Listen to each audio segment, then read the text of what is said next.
Ertugrul Ghazi بچپن سے ہی بہت چالاک، نڈر اور بہادر تھا۔ ارطغرل غازی نے جو خصوصیات اپنے والدین سے پائیں ان میں گھڑ سواری، تیر اندازی اور تلوار بازی تھی۔ وہ بہت ہی طاقتور اور عقل مند تھا اور اپنی انہی خصوصیات کی بدولت وہ خلافت عثمانیہ کا سرتاج بنا، اور اپنے اندر پائی جانے والی انہی خصوصیات کی بدولت وہ اپنے باپ سلیمان شاہ کا منظور نظر بیٹا تھا۔ تو دوستو، میں ہوں شعیب حسن اور آپ دیکھ رہے ہیں جالب انفارمیٹو چینل۔ چلتے ہیں ہم اس انفارمیٹو ویڈیو کی طرف، مگر اس سے پہلے جالب انفارمیٹو چینل کو لائک کریں، سبسکرائب کریں اور بیل آئیکن کو دبانا مت بھولیے گا تاکہ ہماری آنے والی ہر انفارمیٹو ویڈیو آپ تک پہنچ سکے۔ ارطغرل غازی کا خاندان وسط ایشیا سے یہاں آیا تھا اور ان کے جد امجد اوغوز خان کے 12 بیٹے تھے، ان سے 12 قبیلے بنے۔ اس کا تعلق ترکوں کے قبیلے کائی سے تھا۔ ارطغرل 1190 میں موجودہ ترکی کے صوبہ بروسا میں پیدا ہوا۔ جب منگولوں نے ترکمانستان پر حملہ کیا تو اس وقت بہت سے قبیلوں نے ہجرت کر کے اس دھرتی کو چھوڑا اور دوسرے علاقوں کا رخ کیا، لیکن قبیلہ کائی نے شام کے نزدیک ایک پرامن جگہ پر پڑاؤ کیا۔ سردیوں کے موسم میں ماحولیاتی ناسازگاری کی وجہ سے سلیمان شاہ نے کسی اچھی جگہ کا انتخاب کرنے کے لیے اپنے بیٹے ارطغرل کو صلاح الدین کے جانشین کی طرف حلب کو بھیجا۔ ارطغرل نے سلیمان شاہ کے ایلچی کے طور پر جانا تھا۔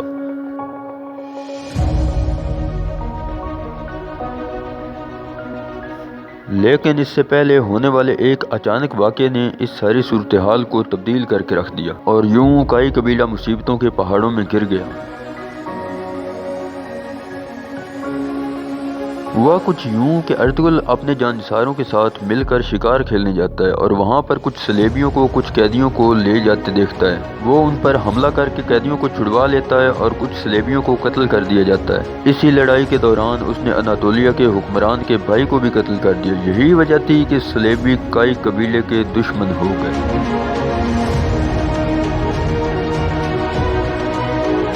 وہاں سے جو قیدی وہ اپنے ساتھ لایا ان میں ایک بوڑھا شخص، اس کی ایک نوجوان بیٹی اور بیٹا تھا۔ یہ شخص رومی سلجوق شہزادہ غیاث الدین تھا اور اس کی بیٹی حلیمہ اور بیٹا شہزادہ شہیر تھا۔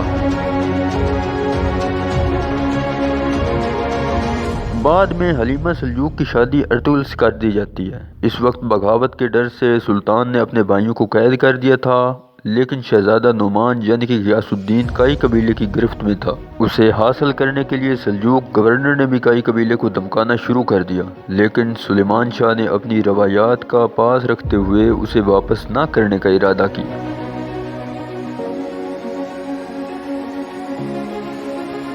ہوا کچھ یوں کہ جب ارطغرل حلب کے امیر سے ملنے گیا تو کچھ غداروں نے قیدیوں کو سلجوقیوں کے حوالے کر دیا، اور اسی طرح ارطغرل حلب میں مختلف سازشوں کا شکار ہو گیا، مگر وہ اپنی عقل مندی اور جرأت مندی سے ان تمام حالات کا مقابلہ کرتے ہوئے موت کے منہ سے بچ نکلنے میں کامیاب ہو گیا۔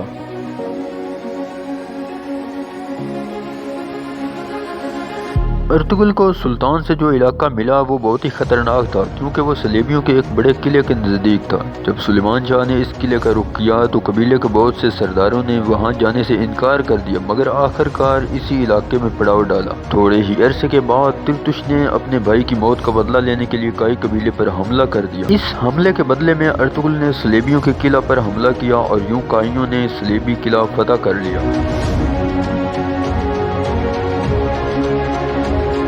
1225 میں سلیمان شاہ کی وفات کے بعد جب قبیلے کی سرداری کا مسئلہ آیا تو اسی دوران منگولوں نے کائی قبیلے پر حملہ کیا۔ اس سے پہلے منگول چنگیز خان کی قیادت میں چین اور ایران پر فتح حاصل کر چکے تھے۔ ایشیائی کوچک میں منگولوں کی قیادت کرنے والا نویان تھا۔ اس نے پوری طاقت سے تمام ترک قبیلوں پر حملہ کیا اور انہیں رونڈتا اور خون کی ندیاں بہاتا ہوا آگے بڑھتا گیا۔ اس نے کائی قبیلے پر بھی حملہ کیا اور انہیں آگ لگا دی۔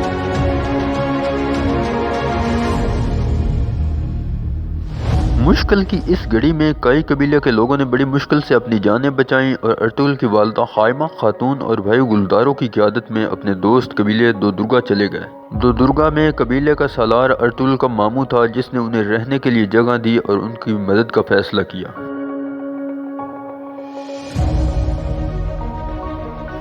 ارطغرل نے منگولوں سے لڑنے کا فیصلہ کیا، لیکن اس کے ماموں، بھائی اور قبیلے کے دوسرے لوگوں نے اس بات کی مخالفت کر دی۔ ارطغرل جانتا تھا کہ منگول یہاں تک رکنے والے نہیں۔ اس نے اپنی بیوی حلیمہ کو سلطان علاء الدین کیقباد کے پاس بھیجا تاکہ وہ سلجوق ریاست میں پناہ لے سکے اور منگولوں سے کھل کر لڑ سکے۔ اس کے لیے اس نے اناطولیہ کے مغرب میں ایک جگہ کا انتخاب کیا۔ نبویان کے خلاف جنگ میں اسے بہت سی مشکلات کا سامنا کرنا پڑا۔ اس کے ماموں کی وفات کے بعد جب قبیلے کی کمانڈ کا فیصلہ ہونا تھا تو گلداروں نے بہت سے سالاروں کو پیسے دے کر اپنے ساتھ ملا لیا اور یوں قبیلے کا سردار بن گیا۔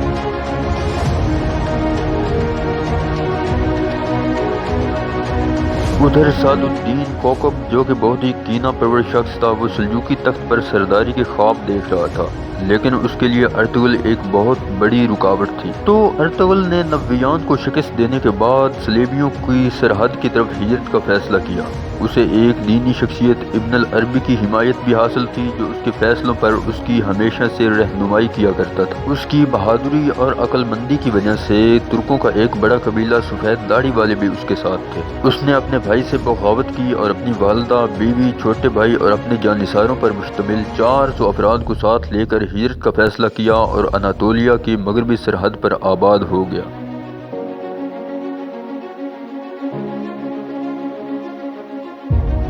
کچھ عرصے کے بعد قبیلے کو فاقوں جیسی مشکلات سے دوچار ہونا پڑا، لیکن اس کے دوران قبیلے کی عورتوں نے قالینیں بنا کر بیچنا شروع کر دی۔ اسی طرح خوراک کا بندوبست ہوتا۔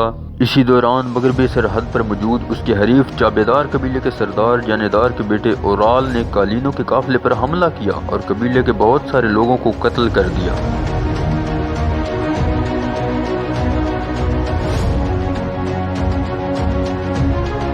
وہ جس بازار میں تجارت کیا کرتے تھے اسے ہانلی بازار کہا جاتا تھا، جو آج بھی ترکی میں اسی نام سے مشہور ہے۔ اس نے اس بازار کے مالک سیمون، جو کہ ایک غدار اور جاسوس تھا، اسے مار کر اس بازار پر قبضہ کر لیا۔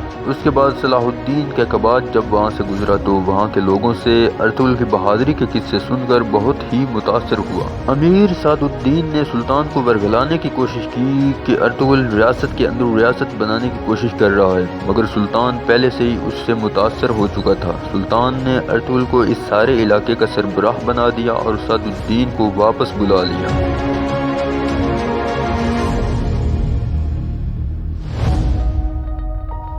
ارطغرل نے ہانلی بازار کے بعد کاراچائسار قلعے پر بھی حملہ کیا اور اسے بھی فتح کر لیا۔ اس نے اس قلعہ پر اپنے بھائی سارن کو مقرر کیا اور یوں ارطغرل کی بہادری کے قصے دور دور تک پھیل گئے۔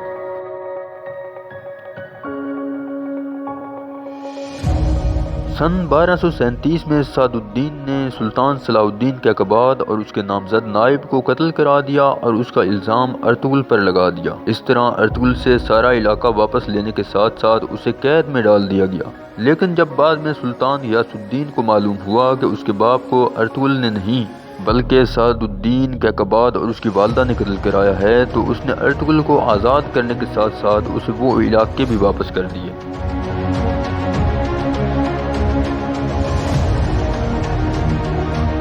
اس کے بعد غیاث الدین کے مشورے سے ارطغرل نے سعد الدین کا خاتمہ کر دیا اور خود سوغوت کی طرف ہجرت کر کے چلا گیا۔ کچھ ہی عرصے بعد منگولوں نے سلجوقیوں پر فتح حاصل کی اور پورے علاقے کو دہشت میں ڈال دیا۔ سلطان غیاث الدین سے ایک بھاری لگان کے بدلے صلح نامے پر دستخط بھی کرائے گئے۔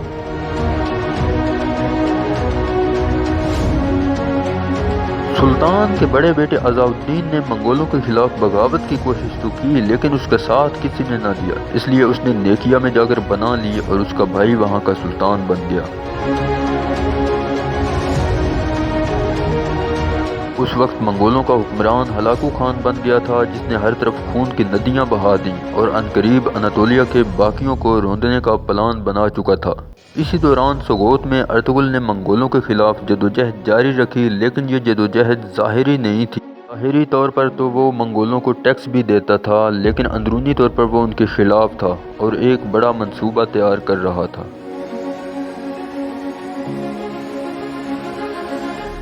اس نے مصر کے مملوک سلطان ملک الظاہر اور چنگیز خان کے پوتے برکا خان، جس نے اپنے قبیلے سمیت اسلام قبول کر لیا تھا اور منگولوں کے خلاف جنگ جاری رکھے ہوئے تھا، کے ساتھ مل کر ایک منصوبہ بنایا۔ وہ منگولوں سے ایک فیصلہ کن جنگ لڑنا چاہتا تھا، مگر کچھ غداروں کی وجہ سے وہ ایسا نہیں کر پا رہا تھا۔ اسی دوران ارطغرل کو دو گمنام چھپے ہوئے دشمنوں کا سامنا بھی تھا، جو کہ اسے کسی بھی وقت کسی بڑی مشکل میں ڈال سکتے تھے۔ یہ دو بڑے دشمن ڈریگوس اور الباستی تھے۔ الباستی نے ارطغرل کے بھائی گلداروں کے قبیلے کو بھی تباہ کر دیا تھا۔ ارطغرل نے منگولوں کے دو بڑے سالاروں کو قتل کر دیا اور اس وجہ سے منگول اس کے جانی دشمن ہو گئے۔ کافی ساری جدوجہد کے بعد ارطغرل نے برقہ خان کے ساتھ مل کر منگولوں سے ایک فیصلہ کن جنگ لڑی جس میں منگولوں کو شکست ہوئی، اور اسی دوران جلد ہی ہلاکو خان علالت کی وجہ سے چل بسا۔ جنگ میں فتح حاصل کرنے کے بعد سلطان بیبرس واپس مصر چلا گیا اور بغداد سے خلافت عباسیہ کے خاتمے کے بعد خلافت عباسیہ قاہرہ منتقل ہو گئی۔ اس طرح ارطغرل نے منگولوں کا خاتمہ کیا اور خلافت عثمانیہ کو ایک ٹھوس بنیاد فراہم کی۔